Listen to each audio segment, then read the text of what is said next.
Well, good afternoon, everyone, and welcome, Regina. I'm delighted to have you with us as well. My name is Ken Coates, Johnson-Shoyama Graduate School of Public Policy here in Saskatoon. Delighted to welcome you to a very interesting dialogue on e-government and digital implications of digital technologies for politics and for public affairs and governance generally. We've got a different format today. The shy, retiring John Wilkinson decided that he didn't want to stand behind a podium. And in fact, in the conversation between Dan and John, they realized that they really had a lot to say to each other. And I think they favored a dialogue rather than a sort of a more formal presentation. And I can assure you this is going to go really, really well. I dropped them off down here at just about 9:30 this morning and sort of said, have a short chat with each other, and came back an hour and a half later and they were still complete in full flight, and we're only about a quarter of the way through their conversation, so we're gonna keep it going. Let me please introduce our two participants today. Almost everybody here will know Dan Perrins, who is the Director of Outreach and Training at the Johnson-Shoyama Graduate School of Public Policy. You will know that he is one of Saskatchewan's most eminent public servants. Finished his career as Deputy Minister to the Premier and the head of the Public Service before he joined Johnson-Shoyama. Has a wonderful range of experience that included work in social services, health, education, post-secondary education, and skills training. We all know him as our colleague and friend within Johnson-Shoyama, and knows that he plays a phenomenally important role in our outreach and training unit and has had a huge impact on the development and training of public servants. Some of you will, if you haven't known him now, will know that he's in charge of the internship program. So it's really nice to be friendly with him, because otherwise you'll get a really bad placement if you get one at all. So just Dan is a wonderful, wonderful colleague. Our guest today from Ontario is a friend of mine from the Waterloo region, broadly defined, not narrowly politically defined. John Wilkinson is a truly remarkable public servant in the more political definition of that term. John has a very interesting background. He's a musician by training, so he will do half of his presentation in song as we go through today. Gregorian chant. even better. His professional background was as a financial advisor. As he told me last night, after his father made it very clear that he had to actually pay for his family as he grew older. He moved to Stratford, Ontario, and those of you who don't know Stratford, it's about 35 kilometers from Waterloo, Kitchener-Waterloo area, about an hour and a half drive straight west of Toronto. One of Canada's most remarkable cities. You'll probably perhaps know of it as the center of the Stratford Festival, the Shakespearean Festival. But you probably, if you haven't been there, will not know that it's one of the most dynamic communities in the country. And it's dynamic in large part because it has been served, in my experience in the time I worked there, with two of the most personally impressive and idealistic politicians that I've ever come across. John Wilkinson and his good friend Dan Matheson, who is the mayor of Stratford. And the two of them together actually have done far more to put Stratford on the map than sort of almost 100 years of experience before. These guys are incredibly dynamic and creative in their approach to public policy and their approach to government affairs generally. He was elected as the member of the Legislative Assembly for Perth-Wellington. An interesting constituency. John Courtney, our own expert here on boundaries, will appreciate this. It's a constituency that starts in the city of Stratford, which is the definition of the creative center, the creative capital center, and then includes a huge swath of the most conservative part of all of Ontario, where the old order Mennonites are considered the radical lefties. And I think it's a very, very interesting political constituency that John served with great distinction. He started off initially as the Parliamentary Secretary for the Premier, in the Premier's role as Minister of Research and Innovation. And John became the Minister of Research and Innovation. And it was in that context, I think, that I first met John. I can't remember if it was in his Stratford hat or if it was Minister of Research and Innovation hat. But I do remember, I'm not sure if John won't remember this, I think the first time I met him in his public flight was when he was actually talking to a group of scientists from the University of Waterloo. And scientists are fairly confident people who actually know their fields really, really well. And I must tell you, John, you probably ought to know this, do not hold politicians in the highest regard. You'll be surprised to discover. And the basic view of scientists is that politicians exist to give them money and to cheer with great joy with the fact that they're doing their basic science research. Well, the one thing I will tell you about John is that he was easily the most well-briefed and well-informed minister on his own portfolios I've ever met in my entire career. He walked into that meeting as the fairly junior Minister of Research and Innovation. I think it was only a couple of months after he was appointed, and actually then grilled everybody on the details of their science, relating what they were doing at Waterloo and wanting to know how that fit with a comparable project at Queen's University or at Western Ontario, and showed a huge facility that actually had people very, very worried because we like our politicians dumb and we like our politicians generous. And John is generous, but he's not dumb. He subsequently went on to 2 other portfolios as a Treasury Minister, Treasury Board, right? Is that what it was? Minister of Revenue. Minister of Revenue, where he actually introduced the HST into Ontario. And I say this not because he's proud of that. He had to do it. It was a very good public policy thing to do. But he actually did it without controversy. And John did that by, I think, basically visiting every chamber of commerce in Ontario, talking to the business community, explaining the logic and rationale behind it. And when it actually came in with almost no civil protest. And if you want to get a comparison, take a look at British Columbia. What John did was magnificent. At that point, he developed a reputation as being the primary fixer for the government of Ontario. So they had a few controversies in the environment portfolio. So John was sent over there to clean up the air around the entire world, but he didn't have time to finish his job. So he just got started in that area. John also, having lost in the last provincial election for reasons that are quite tragic for democracy, but also a good illustration of democracy. John is a marvelous constituency representative and political leader, but he lost his seat. He was the co-chair of the Kathleen Wynne's leadership campaign, and she is now the Premier of Ontario, and he's just finishing up a major project on behalf of the Government of Ontario on the horse racing industry. So I'm absolutely delighted to welcome Dan here, and particularly delighted to welcome John Wilkinson. Well, we don't have anything else to talk about. No. We did it all in our phone conversation and then in our chat before we came in here, so we thought, well, sorry you all came, but no. You were going to hope with a few comments. Well, here's my question. Just to stir the pot, actually. Who here is for accountability as a good public policy? Hands up. What about transparency? We're really excellent. Regina, you could put your hands up too up there. You didn't say there's your accountability. Oh, I thought they were for a lack of accountability and transparency. I know that's the capital, so I don't have a different view of this in Regina. But all right, so that's an interesting. I think most people would agree with that. Do you know that the parliamentary system, the finest form of self-government so far for humanity, in my opinion, is based on the concept of secrecy. It works because of secrets. Our system of government is based on caucus secrecy and cabinet secrecy. And now we live in the world of WikiLeaks. Right? There are no more secrets.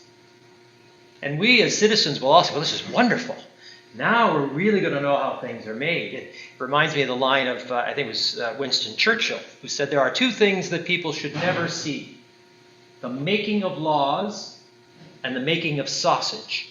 And for exactly the same reason. We do not see how laws are made in our parliamentary system. Now, we'd have a much more open, transparent system, the system we have to our friends to the south. And how's that working for them? Right? How effective is government if it actually can be shut down? That a minority could hold the majority to ransom. And this is the great question that's going on today as to whether or not one level of government should agree to the ransom of just a subset of one other level branch of government in the United States. That can't happen in a majority government. So we have a system that we rely on to have, I think, probably the best form of self-governance. And it's based on secrecy. And secrecy is becoming a thing of the past. And so that's kind of the question that Dan and I think are going to try to explore as someone who's been a civil servant civil servant whose job is to tell to power his very best advice, but not on the basis that he's going to read about it in the Phoenix Star the next day. Although that happened more than once. Yes. But probably by design, not default. Yeah, I never knew whose design. It was somebody's design, did, that's right. yeah. So now we live in this world, and so I want to bring the perspective of someone who's been in elected office. The ability for me to do my job as a constituency person, as the MPP, is the fact that I could go into caucus in front of my colleagues and in front of the Premier and tell him or her exactly what my constituents think. Now, most politicians will tell you that their constituents are not always inspired by the noblest of sentiments.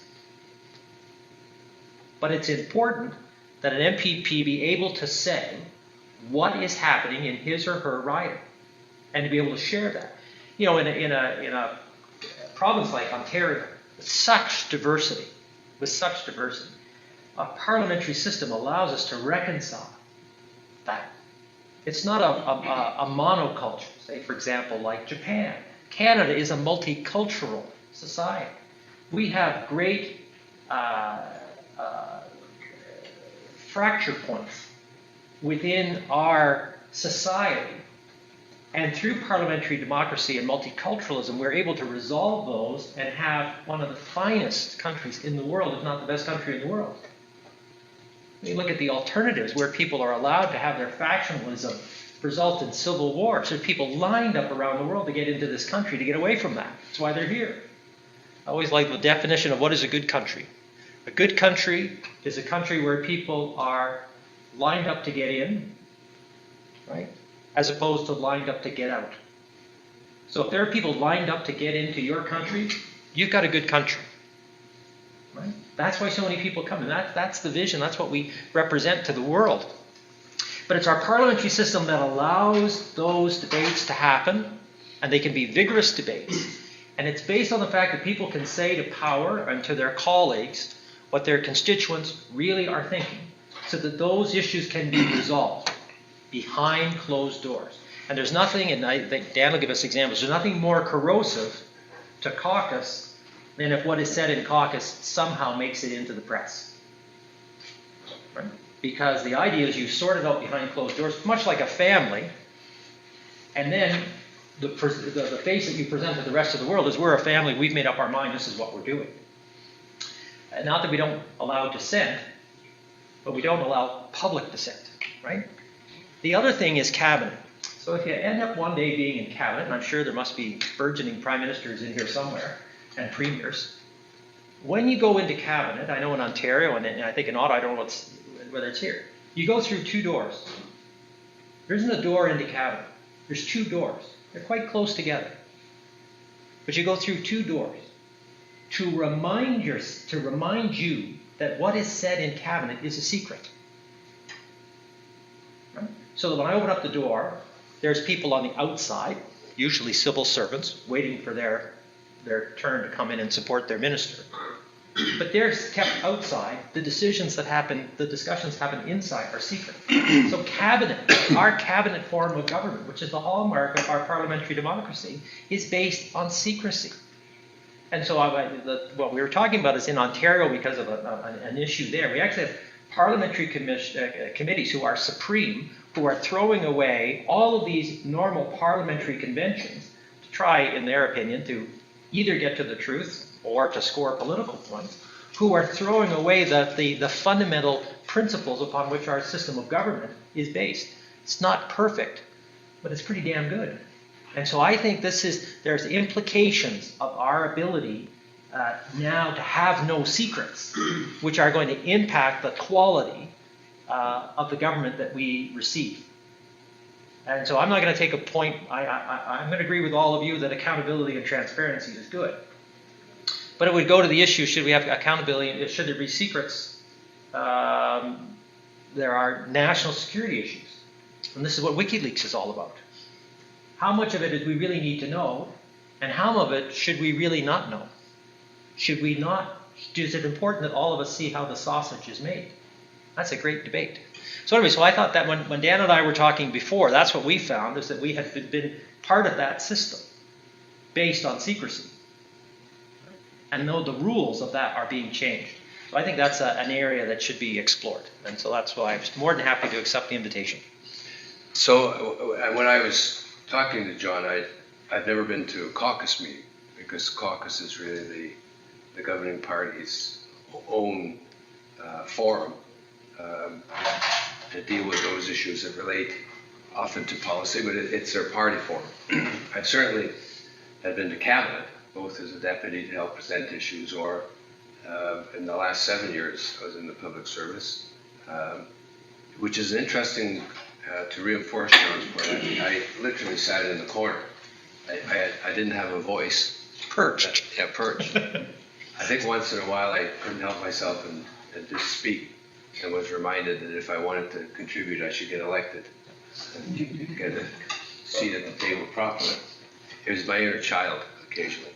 So I wanted to pick up on John when I understood when you were talking about caucus, because that is it's a unique forum that I think only the elected are privy to, and it's not always about. Sometimes it is. I can't say. Is it always about policy, public administration, or is it often about the party and party politics? It's always about politics. Okay. So it's always about politics. Everything is about politics. Whether it's about partisan politics, that's different. There are fora for that. There's provincial councils and annual meetings and meetings of the party, and governments particularly should, as best they can, separate their partisan functions away from their political functions, in the sense that we live in a democracy, and that by definition is political. So fundraising should not happen out of someone's office. There should be another place for that to happen. And the debates can be political, and there's always going to be pollsters coming in and people giving advice. But it has more to do, in my experience in government, was wrestling with what is the public good. It's always I think an inspired leader will always say that good policy is good politics.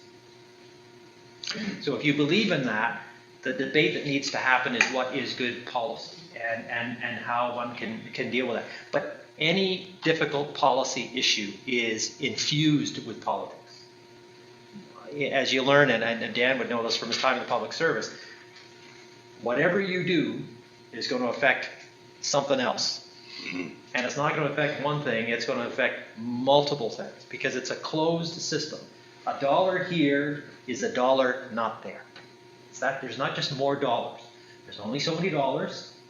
So a dollar here is, by definition, taking it away. You're prioritizing what is more important. Is healthcare more important? Or is you having lower tuition fees more important? Or is it better to support our grain farmers?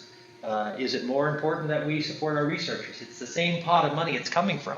All politicians do, what our elected people do, is they make the rules, and they decide how people are taxed and how the money is spent.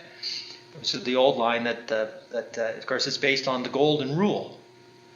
And many people, of course, would think the golden rule is do unto others as you would have them do unto you. But in government, the golden rule is he who has the gold makes the rules. Right? And that's what people have to deal with. What happens at the legislature is we make the laws. In a free society, we tell people what they can't do. In a dictatorship, the law tells you what you must do. In a free society, the law only tells you what you cannot do. Other than that, you can do whatever you want. And that decision is made through the legislature. From the Latin word legis, laws. We make the laws. But the other issue is taxation. How is money raised? How do we pay into the collective pot? Who pays and how much? And how is that money spent? That's all determined by people who are elected, agreeing that is the fairest way for us to decide that as a society. Well, I'm glad you went there from caucus, which is closed, right? Because now we're talking about the Legislative Assembly, right, which is not closed, right? But before televised. Televised. Much watched, I'm sure. Political theater. Yeah, before we get to the legislature, let's talk a minute about cabinet, because I do want to come to the legislature and the issues around transparency and committee work. But so cabinet, I was always, the legacy of people like Johnson-Shoyama. There were three, and long before them, there were three principles for cabinet: confidentiality, consensus, confidentiality, and solidarity. And the point really of confidentiality was to allow, I think as you were saying, the full and frank discussion behind closed doors in secret, so that they could arrive at, cabinet ministers can arrive at a solidarity, right? Defend the same position. So if you think of the moving from the caucus to the cabinet, because it's the cabinet where officials would interact. There's no interaction with public officials and public administration with caucus. There is certainly with cabinet. Yeah. So within cabinet, what would you say are the difference? What's the difference between why isn't caucus the cabinet? Well, because in our system, of course, the ultimate decision and how a decision is implemented is done through cabinet submissions. But what cabinet can do frequently is go to what's known as ministers only. So if you have a debate going on in cabinet and it all of a sudden becomes a political debate, civil servants should not be in the room for that political debate. Right. And so the premier or the cabinet chair will say, I think we should be in ministers only, and then all the civil servants, other than, I know in Ontario, other than the cabinet secretary, who I think is equivalent to the position you had, Dan. Right. So the minister should always be able to have their chief of staff with them, their person. They all leave the room. And then the debate continues, because it has now gone from the policy issue to the political issue. Then that is done in secret. And then the civil servants are brought back in and said, okay, this is the decision of cabinet. And so it is up to the cabinet office to, one, do the analysis as rigorous and as nonpartisan as possible about the submission from a minister to his or her colleagues to make a policy choice, and allow that vigorous debate to happen on the facts. Let cabinet make the decision, even if they have to have the civil servants leave the room. Make the decision, they're brought back in and say, okay, this is the decision, now make it so. It's not up to politicians to make it so, it's up to the civil service. But civil service is supposed to provide the best possible advice so that in our system those decisions are made on the facts, right? And that there's rigorous analysis. And many of you, I think, one day will be providing that rigorous analysis. That our system falls apart without that rigor. But then the politicians in the room have to know deep in their marrow that the civil servants who did the analysis were nonpartisan, that even though they may have seen the decision made, and even though they may disagree with the decision, that they will implement the decision, as long as it's legal, and there's no moral issue that they're being asked to do something illegal, that they will make that happen in a nonpartisan way, that the people that were elected by us to make those decisions, that those decisions are carried out, whether they agree with them or not.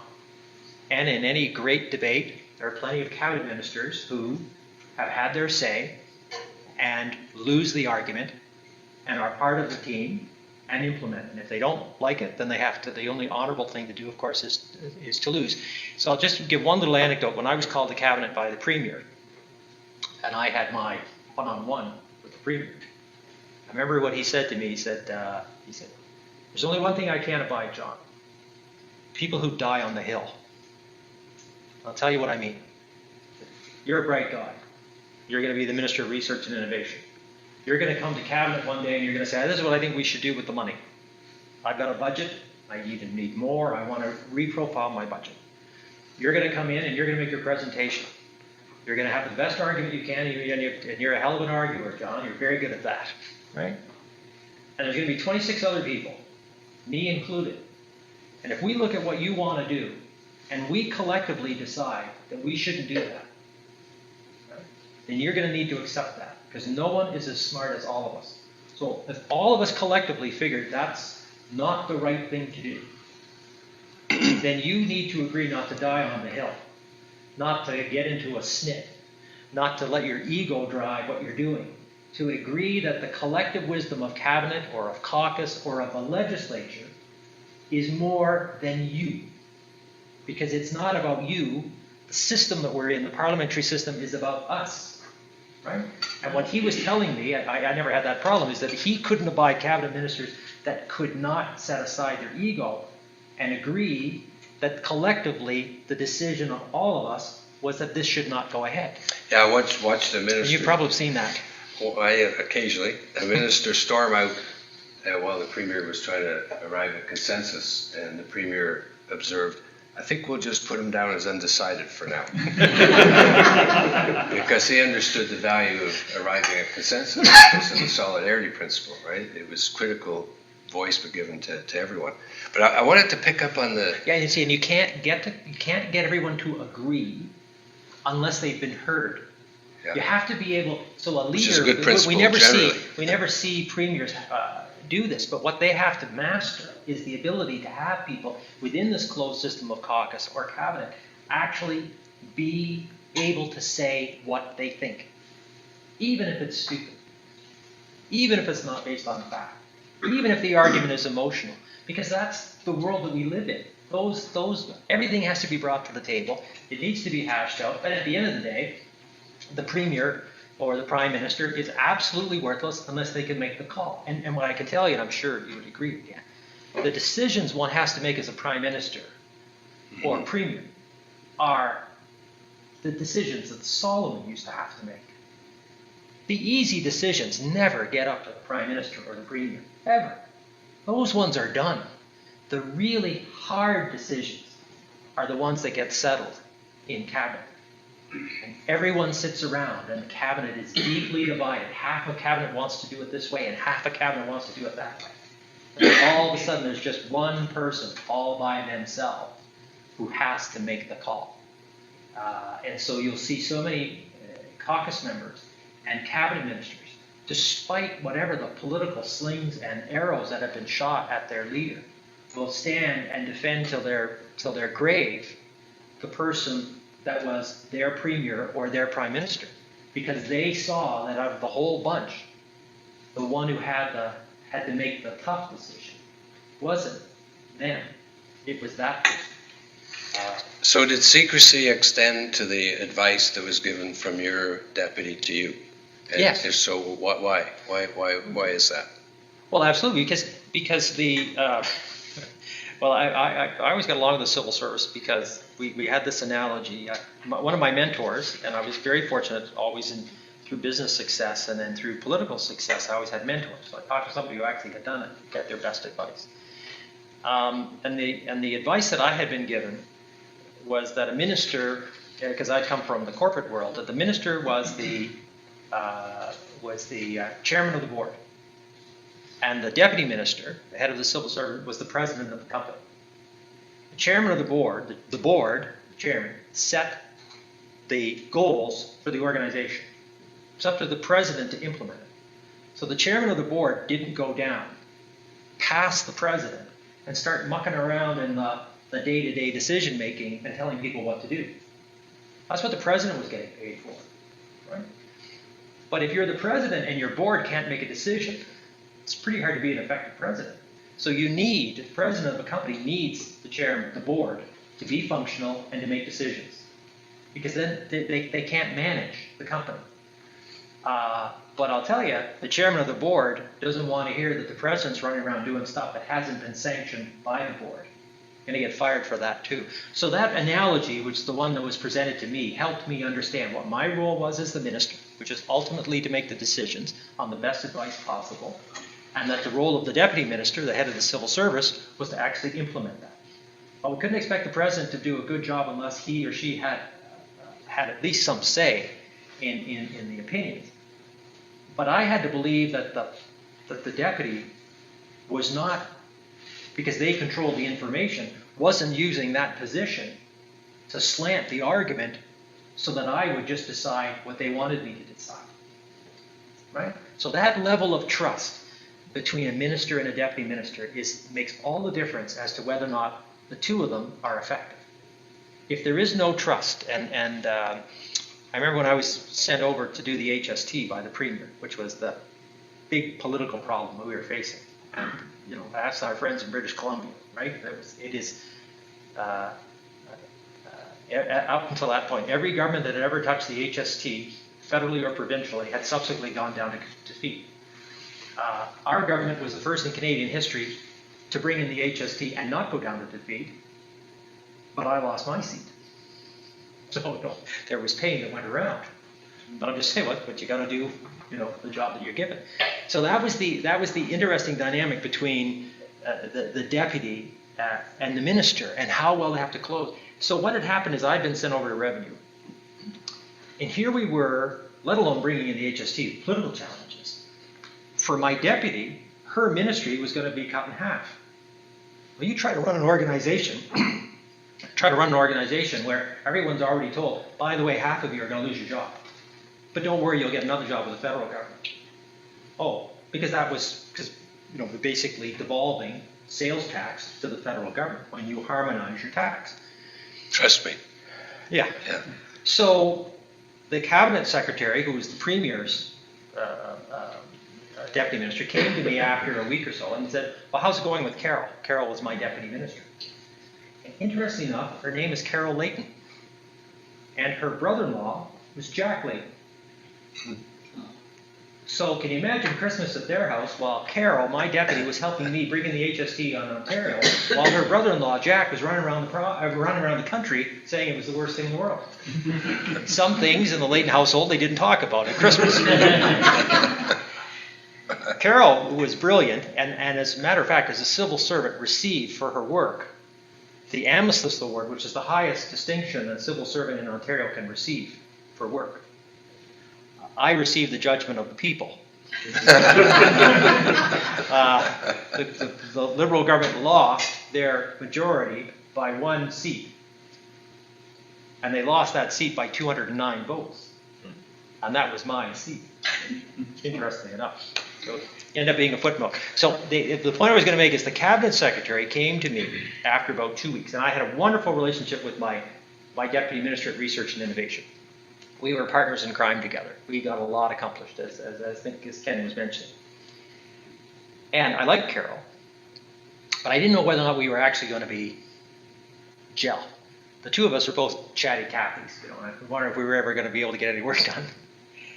And I remember the cabinet secretary said to me, she goes, Minister, how's it going with Carol? I said, well, fine, but I really miss George, who was my deputy. She goes, well, listen. The Premier has asked you to do this job. You need to understand, the very best person that I have that will be able to bring in the HST from an administrative point of view is Carol. Now, if it's not working, I will move her. But I need you to give her a chance, because she's there, you've been put in there, and she's been put in there for exactly the same reason. So, there was the cabinet secretary, civil servant, talking to me as a minister, telling me what it is that I needed to know. Well, she wouldn't be able to tell me that if she thought she was going to read about that the next day in the Toronto Star, because every other deputy minister would have been deeply offended that the top civil servant had thought that Carol was the best deputy that she had. I can say that now because it was subsequently validated by her getting the Amistad Award. So I think it's all right for me to say that and not worry that I'm going to offend anybody subsequently. But again, that's that level of trust that you have to have between the civil service and those who have been called to executive council. There has to be that trust. If it's not there, from a management point of view, you need to move. The Premier can only pick from caucus who goes into cabinet. It's not like the American system where, we'll get a Nobel laureate to come and be the Secretary of Energy. You got to go with some guy or some woman who got elected, right? And I think the cabinet secretary has a broader pool to pick for deputy ministers, but you still have to go with primarily the people who've been in the system. Yeah, Alan Blakely once reminded me that the public had done a pre-screen on people he got to choose for cabinet, but I had no excuse not to select the best based on the merit principle in terms of the public service, because I wasn't restricted by an election. He actually was a little more pointed than that, but I think it was polite. So, you know, we've talked about it in the context of cabinet, and the convention in the Westminster model has been over the years until freedom of information legislation, which I want to come to in a moment, but was that communications between a deputy and a minister were privileged. Right. And then it got narrowed to communications between a deputy and his minister, if it was going to cabinet, were privileged. So then all emails started to have confidential to cabinet. Right, I was just They going to put answer. the emails, so what you do, you put in the subject line, confidential to cabinet. So when they did the freedom of information search, they would say, oh, we can't touch that. Because the subject line is confidential to cabinet, so therefore you can't see it. Right, so we're just laying the groundwork for What's happening in Ontario. some of the behavior that's led to some reaction to that, because it is true. Now, Alberta, by the way, changed their legislation, because freedom of information legislation across most of Canada had a may provision in it in terms of communication between a deputy and a minister, or between officials and the minister. So it may be subject to release. Cabinet was still excluded, subject to the Archives Act, right? That years hence it would be released. But what happened in Alberta, because it started to, the argument was, impede the business of government. That when you could routinely get information from officials to the minister. So they actually changed their legislation again to where it's now restricted. So communication from officials to a minister is back on the restricted list, but not everywhere has gone there to the same degree. But if you think of the advice, and you've given a good rationale for, I think, you know, the strong rationale for why it should be protected. But now we go to the more public forums, right? You were describing what's happened in Ontario, because Ontario, like Saskatchewan, now a lot of the work in terms of legislation and budgets is not done in the Assembly, it's done in committee. Right. But it's like the Assembly. It's just that officials can actually answer questions, unlike in the Assembly. So if we fast forward now to the challenges of the power plants in Ontario, Right. and committee work. So, hugely controversial. There were power plants that were sited in Ontario. There was strong local opposition to where those plants were being sited. They were cited because the construct that had been created in what was considered to be the right public policy was that you should put the power plants where they're closest to where the people who want the power at the lowest cost, which would be you'd put them where the wires are, right? So you don't put a power plant, you try to have a power plant closest to the wires and closest to the people who need it. Because if you have to build the wires to the power plant, that's an additional cost. And you lose electricity along the wires. Right? So the cheapest place is to put them near people. Guess what people don't like? They don't like power plants coming into their neighborhood. And so Ontario went to I would say, the depoliticized route. And there's a great history of that around Sir Adam Beck and the electrification of the province, where it was a much more, I'd say, Soviet system, which is, this is going to happen, and there's nothing you can do about it. They might have been able to get away with that in the beginning of the century, but it's a little bit harder to do that now in the 21st century. So what had happened was, the Premier, during the campaign, said, had already, in our second term, had canceled a plant in Oakville, and had said that the cost, I think, was $40 million. And in the 2011 campaign, said on the campaign trail, this other one that was nearby in Mississauga, which was very controversial, it too was to be canceled, right? The opposition parties all had said that's exactly what they would do. But of course cried foul, in the sense that all of a sudden, they liked the fact that they would cancel it because the government wasn't canceling, so they were using that for political purposes. Then the government turned around and said, okay, we're going to cancel it too. So they're very unhappy about that. I can understand why, but they were unhappy about it. And the question was about the cost. And so there has been a huge tussle. The Minister of Energy had been found, was going to be likely by in a minority parliament found in contempt. The Minister of Energy was a distinguished lawyer, a former Attorney General, and he was going to be the first Ontario politician to be found in contempt of Parliament, or contempt of the legislature. He resigned. The Premier resigned. Most of the people who had been Minister of Energy over that period had all resigned. And the Parliamentary Committee has been trying to get to the facts. Okay. Interestingly enough, so we have here, and where this is where the kind of my topic is. Parliamentary Committee and Parliament is supreme.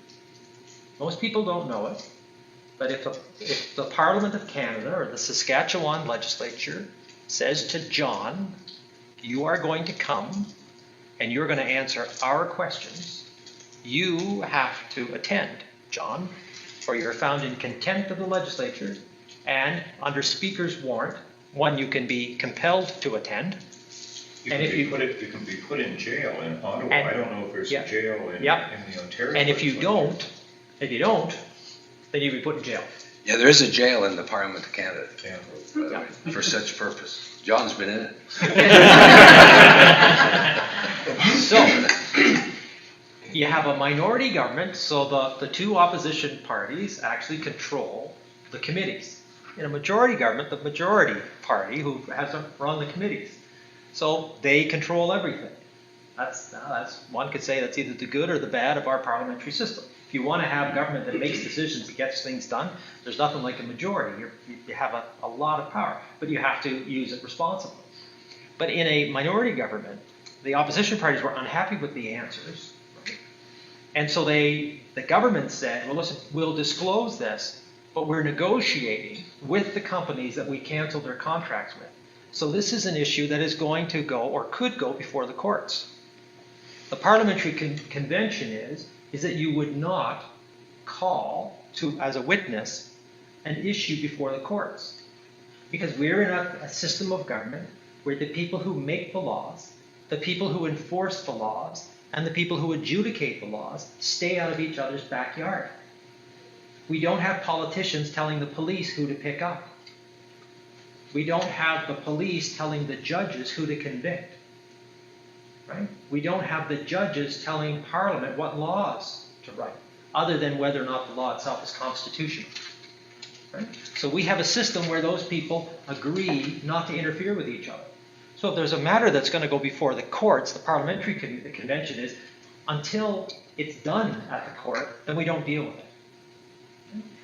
But the minority Parliamentary Committee, the strength of the two minority parties together in the committee said, well, we're going to call for these documents. The minister said, I want to give it to you, but I can't. I'm negotiating with these people. For the taxpayers, if the other side gets to see our negotiating position, I'm going to blow a lot of money on behalf of the people of Ontario. Right? But the two opposition parties said, we're not putting up with that. We want them. The clerk of the committee said to the politicians, yes, you have this power, but if you use it, you are setting a new parliamentary convention that throws away, back to the Magna Carta, the idea that we don't interfere with the judiciary and a matter before the courts. We don't care. All the documents get rendered, right? And they're rendered whilst the former Attorney General is being considered of being in contempt of the legislature on that principle. So that Parliamentary Convention is gone. So as they're looking into it, they said, okay, well now we want to see these cabinet documents. The clerk said, Parliament is supreme, but we have a system that's based on cabinet secrecy. You can't see those documents. They said, no, we're feeling our oats now. We just blew up that Parliamentary Convention. Now we're going to see these secret cabinet documents. And we'll want them all. We don't want specific ones. We are just going on a fishing expedition. We want every piece of paper. Because we're going to find the smoking gun. That's really, from a political point of view, that's what they wanted to do. So all of a sudden now, all cabinet documents are being released to a parliamentary committee. So then they say, well, there just seems to not be enough emails here. There must be, the decision didn't seem to be made in these cabinet documents, because they're not, right? That's not how it works. Cabinet is just recommending decisions. So they said, well, we want the emails, people's private emails.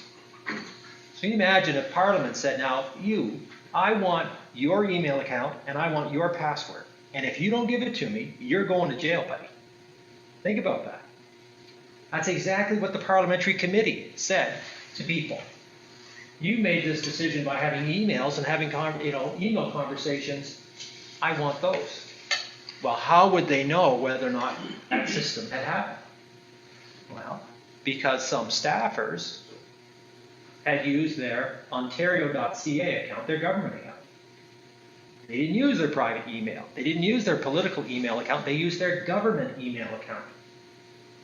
It's interesting. I was talking to one of my colleagues. In all of this, not a single civil servant nor politician used and actually abused their Ontario.ca account, their government account, and used it for political purposes or personal purposes, like, they're emailing their spouse and saying, I'll be home for dinner.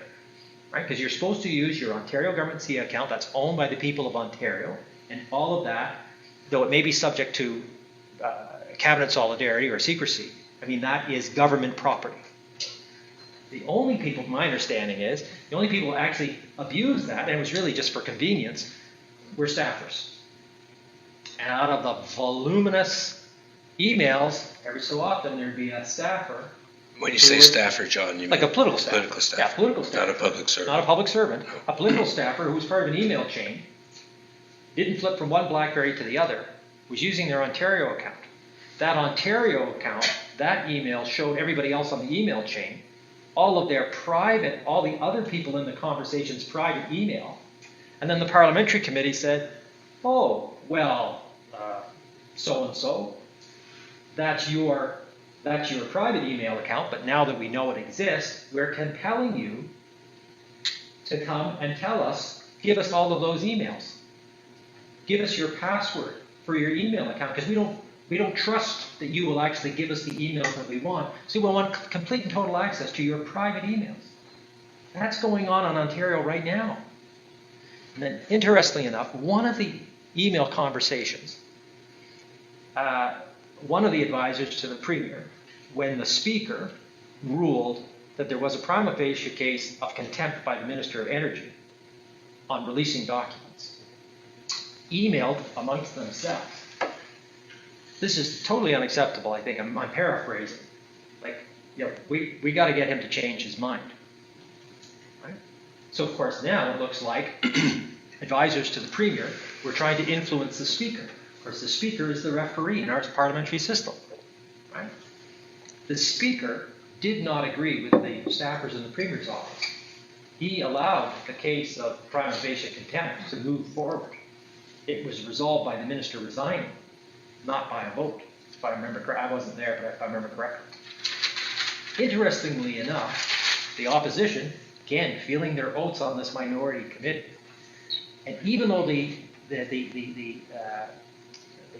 obviously the Speaker wasn't influenced in this final decision, because he made a decision, he didn't change his mind, the Speaker got up in the House and said, I wasn't influenced. The opposition said, yeah, but we're on a fishing expedition. We want to see the Speaker's emails to see whether or not he had been influenced.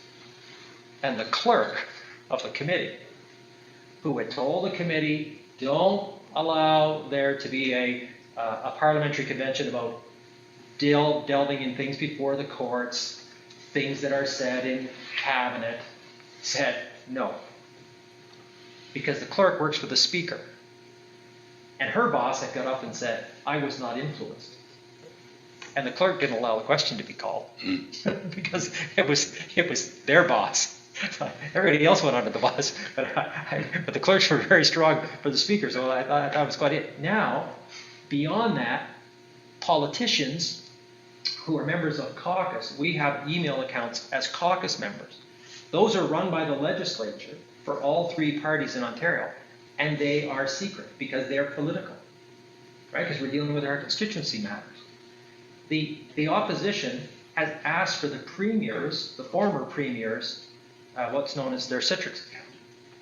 So there would be absolutely no secrecy in caucus. Well, the opposition parties one day would like to be in cabinet, and no matter what, they all are in their caucus. So they're throwing away the convention that what's said in caucus is a secret.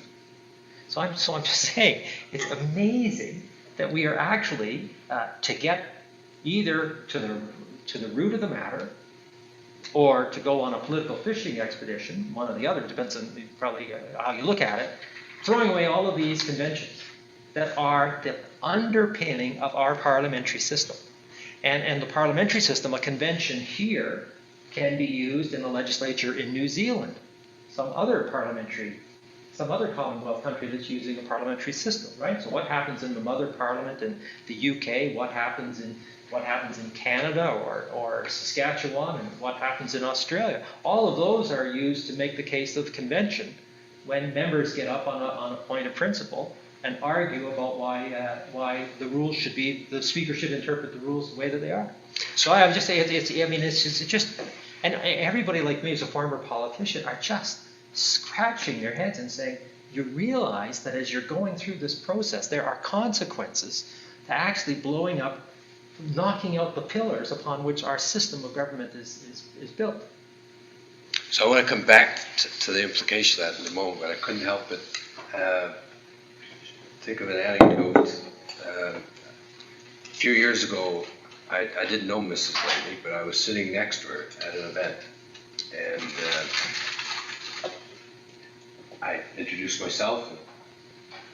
It was, I think, the time when Mr. Roanoke had a coalition government, and there were minority governments in several provinces. I think Ontario, Quebec certainly, and I think Nova Scotia. So I mentioned, because Alan Blakeney had probably written one of the best public administrative books there is, with Stanford Board, so nothing to do with the partisan politics. It was just a description about the role. Anyway, I said to Mrs. Blakeney, based on the experience I'd seen with the coalition government and colleagues talking about a minority government, which John reminded me of, that Mr. Blakeney ought to write another chapter in his book about the interface between the elected and the public servants in a minority government. As I said, I'd never met Mrs. Blakeney before, but she looked at me in quite an austere way, and I guess I shouldn't have said that. And she said, Mr. Blakeney won't be writing a chapter like that anytime soon. So, okay. Kind of.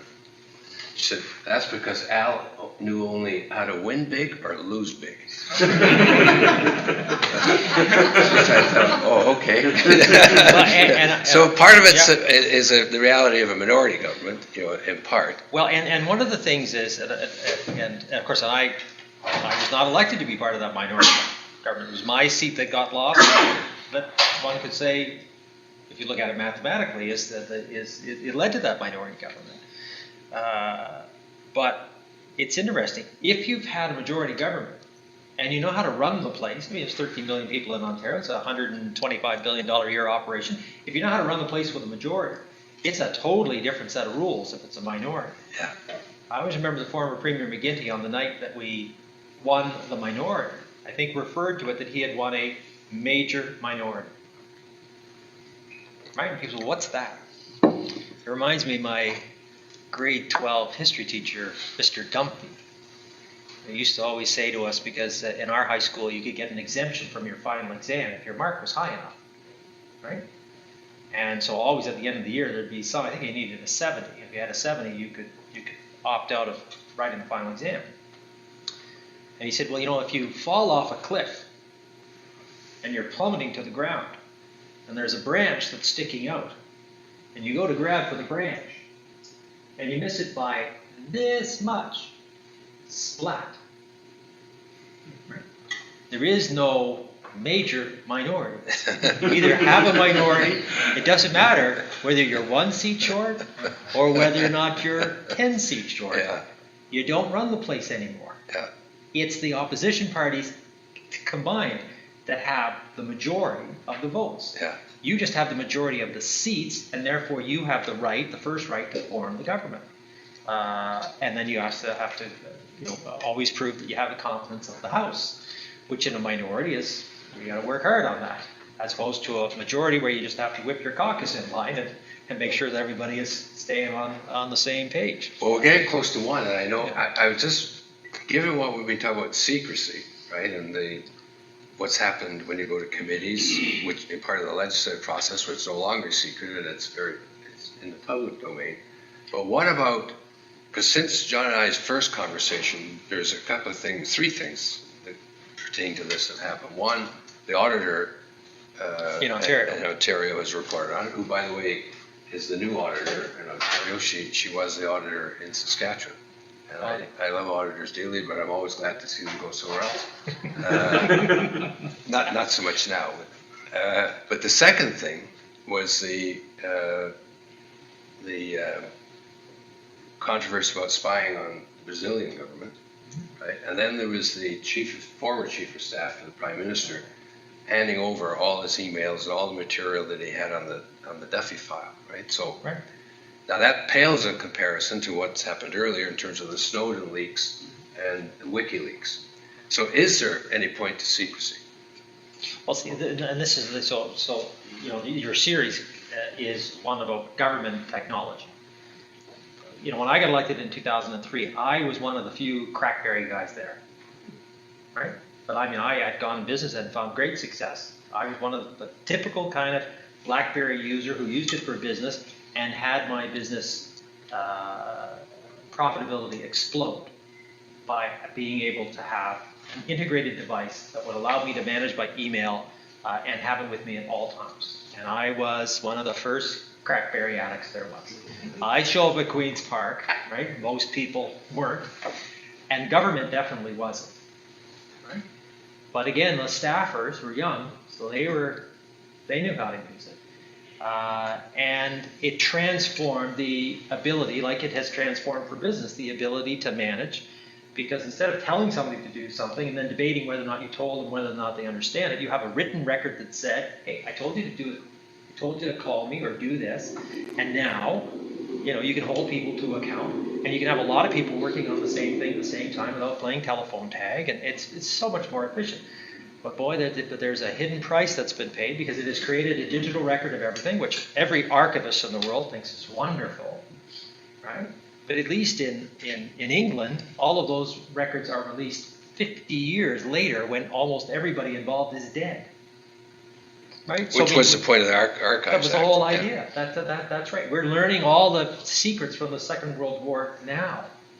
Maybe it's 70 years when things get released, right? So 50.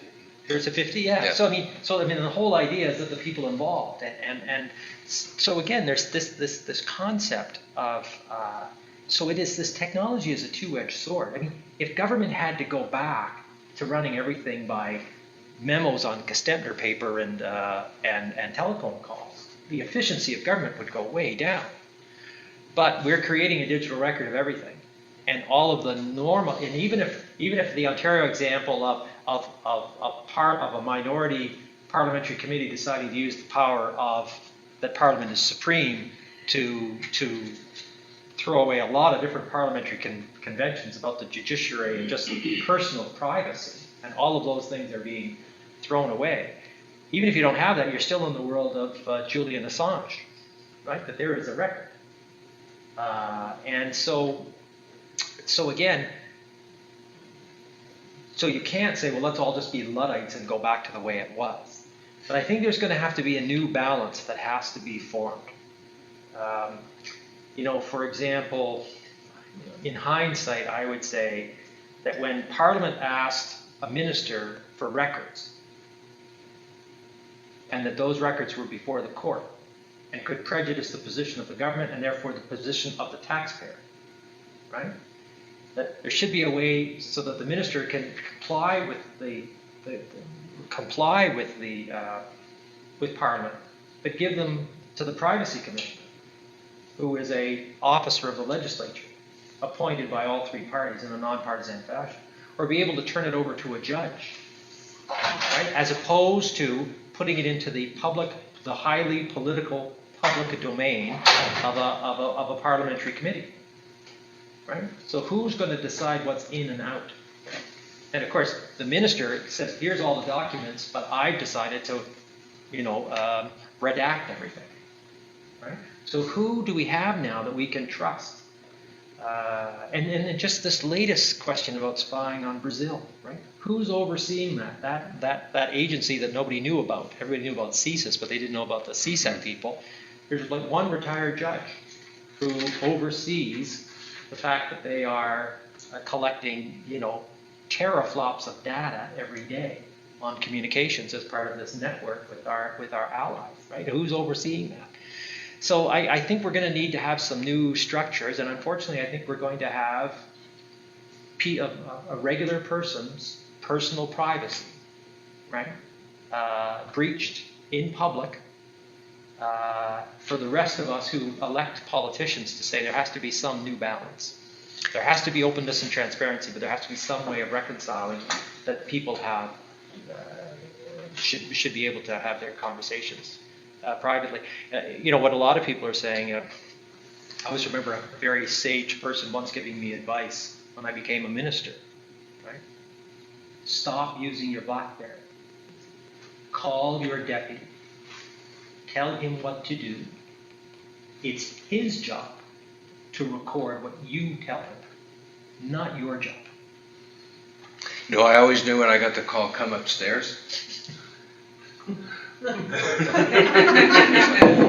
I'm going to have one of those conversations, right? You know what the most often, I would say, I'm guessing now, that the most often used subject line in emails of government now is chat. Yeah. And the email is, let's chat, which is, we need to talk on the phone. Because, and BlackBerries were loved by government people because of the pins. Because the pins don't go through the server, right? According to, I think, the Ontario Parliamentary Committee, they're calling for the pins. Because there was a lot of stuff going by way of pin. And I can tell you, there's some things I made sure that, that I had to, pin my wife to say I was going to be late for dinner. I didn't really think there should be I should use even my partisan account for that. So you could use the pin. But then there's questions, well, was there a back channel secret way that people are communicating? Well, if they're not, they're just going to use the phone. Right? But of course now we know the NSA and all of these guys are listening in on the phone calls anyway.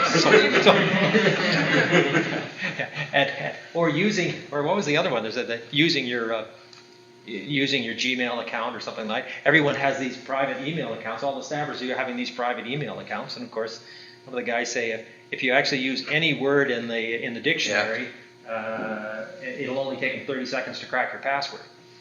Yeah. If you don't, it might take them a day. So we got time for some questions. Yeah, time for questions for sure. Yeah. So I had one more, but. So listen, we should thank them for a wonderful and engaging conversation. That was